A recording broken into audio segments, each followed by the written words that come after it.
When looking at the staggering record of consecutive victories Dutch tennis star Esther Vergeer has on her resume, it seems nearly surreal. The mark the Hall of Famer has left on the world of wheelchair tennis will likely never be even close to matched. Over the course of her athletic career, Vergeer has won 43 majors, has 14 consecutive singles titles, 7 Paralympic medals, a lifetime singles record of 700 wins, of which 470 were consecutive victories, and she went undefeated for 10 straight years. Esther, I'm exhausted just talking about it. Wow, it's been quite a list, huh? No, thank you for having me. Hey, Esther, as you reflect back on those years, how in the heck do you put into place that amount of dominance in a sport as one player?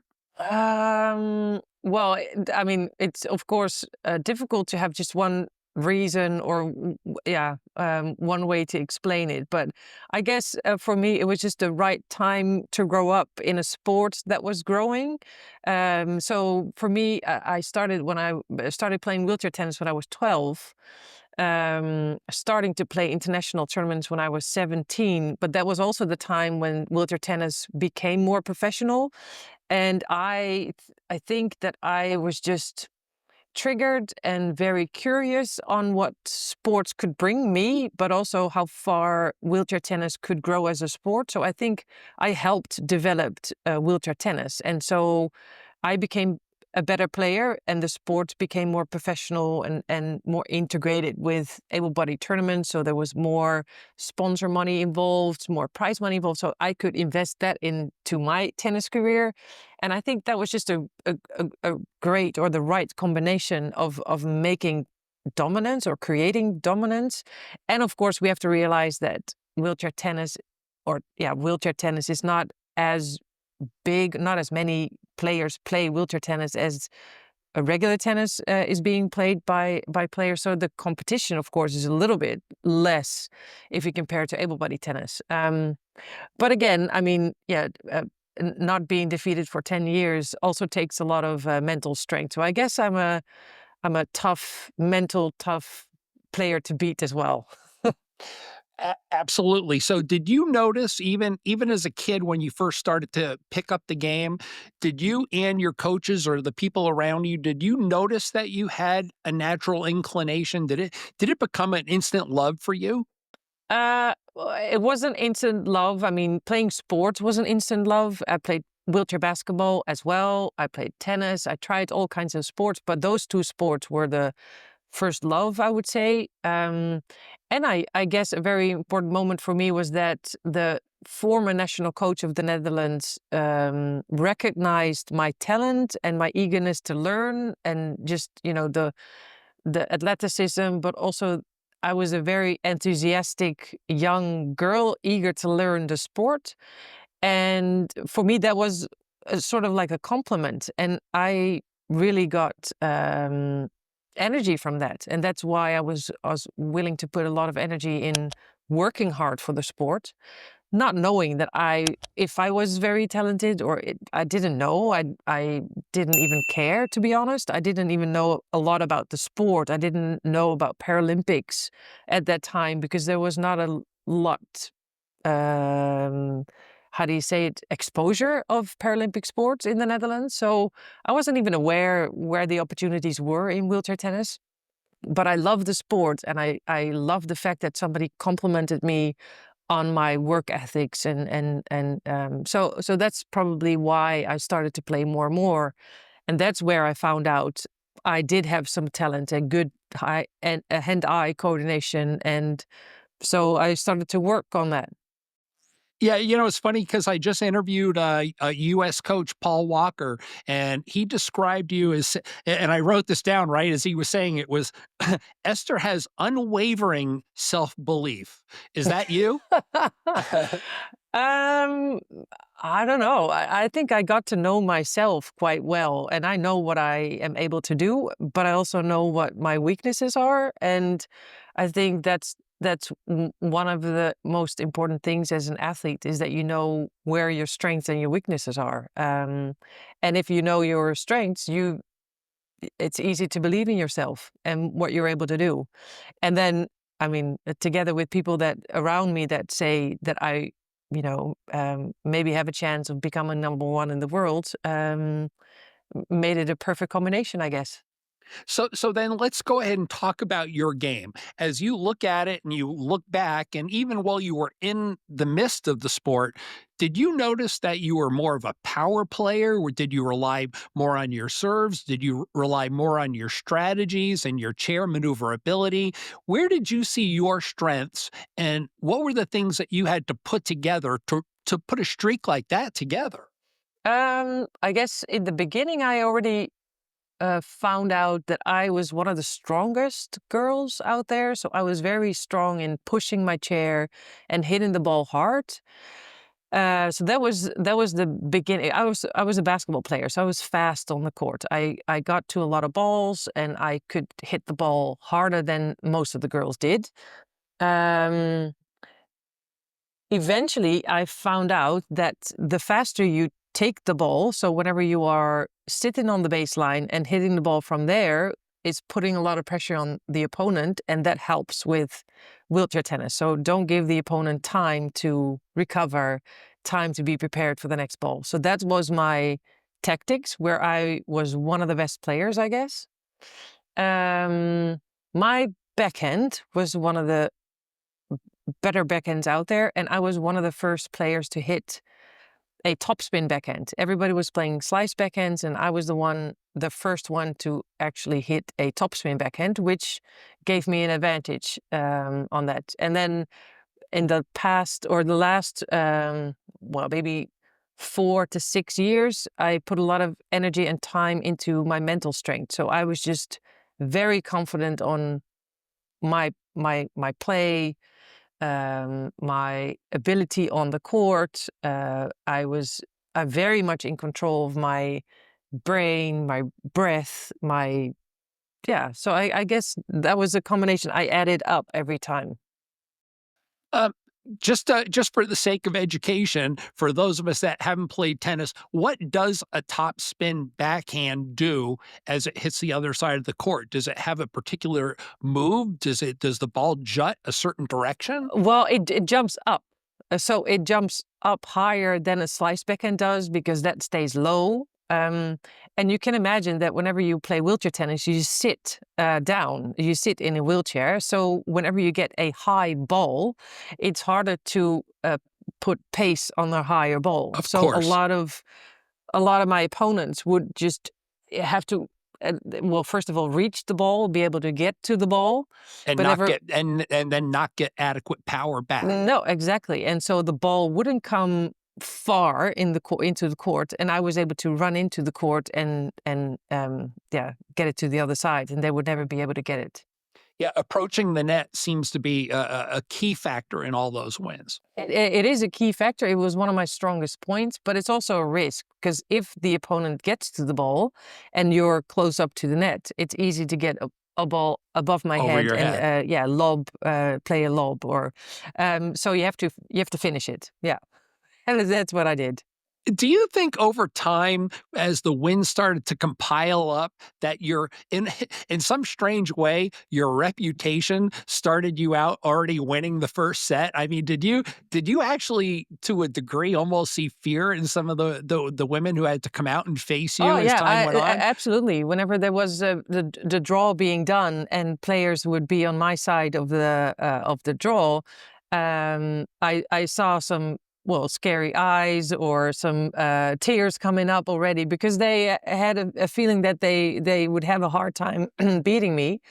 At the other hand, I felt pressure on my shoulders all the time because everybody expected me to win, and I was never taking a win for granted. So I was like, well, there's no way that there's a guaranteed win. So I had to work hard for it. So the pressure, I would say, well, some years in my streak, I felt like I didn't enjoy tennis anymore because I was more afraid of losing than I was planning on winning, if that makes sense. Oh, it does. Yeah, so it's also a little bit of a downside, all that wins. So as you're going out on the court, I mean, you seem like a very nice person as I sit here and interview you, but as you're going out on the court to do battle, did you look over at those girls like, "Grr, you're about to get it, girl." Well, I didn't feel any pity for those opponents. No, so I was serious. I never really showed emotions, but yeah, I was just there for one thing, and that was winning. So that was my plan, and I just figured out how I could do that the best. And I always played fair in my belief, but yeah, for sure, there was just one thing I wanted to do, and that was win that match. All right, so let's go into the one splinter that's sitting in your side. A rare loss to Aussie Daniela de Toro in 2003. Do you remember that match and what was it? Was she on her game? Were you off your game? Did you have the flu or something? I mean, what the heck happened? No, well, and it was my best lesson learned actually, because I'm from the Netherlands, which is in January, it's winter, it's cold. We had to go to the Australian Open, and I just didn't go there. I didn't take enough time to adjust to the weather and to the circumstances there, and the time difference and the temperature. So I was just not prepared well enough. So I played my match against an Australian player. And she was better prepared than me. So she was used to the wind, she was used to the heat, she was used to the court, and I was not at all. So I was a little bit overwhelmed of all those circumstances. I wasn't prepared that her whole fan base was sitting in the crowd. So I was just overwhelmed by a lot of things, and I blame myself for that. Everything, but that was the best lesson I could learn. So I know that after that, I prepared every single match as if it was a final. And that also helped me never be beaten after that. Yeah, it's very interesting, Esther, as time goes on. All those wins, they're all piled together in a little suitcase and they feel really good. But that one loss, it's just sitting here on your shoulder, huh? Yeah, it is. But it's because you know what why it was a loss, and you know it's all been, it's blaming on yourself, and there was nothing else or no one else to blame. And I think that is a lesson that we could all, well, take our advantage in everyday life. I mean, you got to prepare well if you want to perform, if that is in private life or in my work now, or just preparation is all.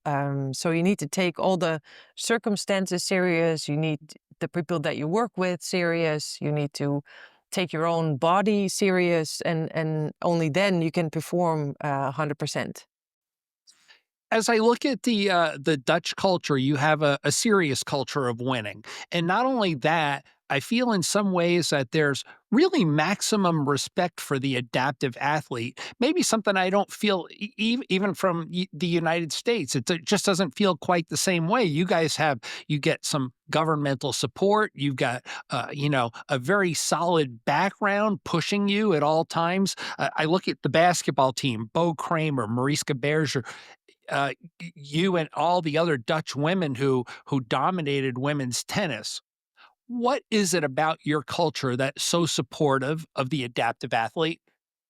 I think the biggest advantage that we have now is that we are fully integrated in all our sport associations and with the National Olympic Committee. So we get the same support as our Olympic athletes do in financial way, but also in experts, in knowledge, in training facilities.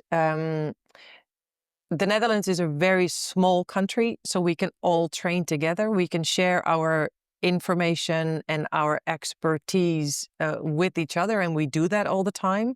So it's not only the tennis players that share that information, but all sports across. And I think that is one of the biggest advantages that we have. And so in the Netherlands, if you are disabled, you do get, your house adapted. You do get a everyday wheelchair. You do get a sport wheelchair from the government. So all those basic needs that makes you participate in society are being taken care of by mostly the government. And so that helps you to have just an equal starting point, as an able-bodied person has. And I think the sporting infrastructure in the Netherlands is quite well. So we have a lot of sporting clubs. We have a lot of accessible sporting clubs. You can just join a sporting club wherever you live, basically. So it's around the corner, maybe a maximum drive of 20 minutes, maybe 30 minutes. And so that helps. And also probably from schools, from rehab centers, sports is introduced into all those programs. So it's always being told that sport is just part of life, and it will help you grow up, build on your personality. And if you have had an accident or become disabled, it helps you accept your disability and be part of society again. So it's just really, yeah, integrated in all those forms. I fully get it, and I appreciate exactly everything you said. 4 gold single in the Paralympics. Is there one that stands out over the rest? Well, I would say, I mean, all four games are different. So Sydney was my first in 2000, which makes it very special. And London is my last, which makes it very Very special. special. But I would say if it comes to tennis and to the excitement of a gold medal match, it would be Beijing 2008, which stands out the most because I had this rivalry with Corey Holman, also from the Netherlands, but she was my biggest opponent.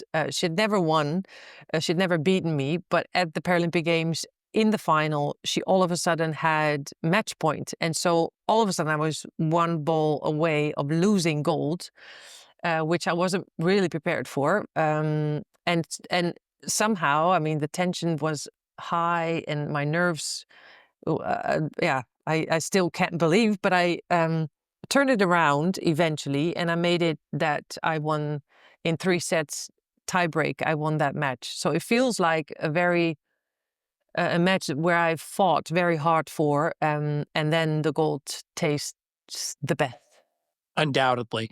As this, I noticed as I looked at your website that you also do some corporate speaking, which of course makes perfect sense. I mean, who could give people a better notion of what it means to succeed than you? But as a speaker, what's the message that you share most that you think is most impactful? Um, what I would like to send as a message or to come across is in everyone's life, things will happen, planned or unplanned, wanted or unwanted. I think as a human being, but also as a company or as a team, especially with AI coming up, we need to be prepared to adapt. And how do you adapt to different circumstances? Is how do you do that mentally? Who do you get close? I mean, yeah. How do you work together with other people? Who do you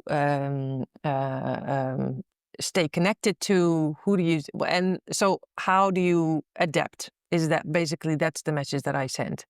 No, exactly. I read something on social media recently where this gentleman was just saying he was in his 8th year of being in a wheelchair and no year's getting easier and it's getting tougher. And does anybody have any advice? And all I wrote was find a passion, get a purpose, and change the message that's going on in your head. That's all you can really do.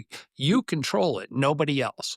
Nobody else, and I think you do need people around you that support you in that changing mindset or attitude or environment. You don't have to do it alone, but it is your own mindset that will define how you take those changing moments. Absolutely. Esther, a lifetime winning percentage of 97%. I mean, that's just poof. And inducted into the Hall of Fame in 2023. I couldn't be more happy, proud, to have this opportunity to interview you. And thanks so much. And just keep doing those good things because you really have meant a lot to the adaptive world in general. Thank you very much. Thanks.